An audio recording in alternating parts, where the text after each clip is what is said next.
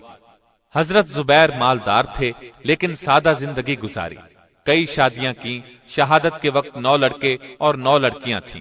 ان میں سے عبداللہ بن زبیر نے بہت شہرت پائی، اللہ سے بہت ڈرنے والے تھے، اخلاق حد درجے پاکیزہ تھا، دیانت اور امانت میں مشہور تھے، غضب کے بہادر تھے، شجاعت میں اپنا لوہا منوایا، بہت اچھے شاہ سوار تھے، سخاوت میں بھی کسی سے کم نہیں تھے، اپنی ضرورت پر دوسروں کو ترجیح دیتے تھے، اپنا زیادہ وقت رسول اللہ کی خدمت میں گزارتے تھے۔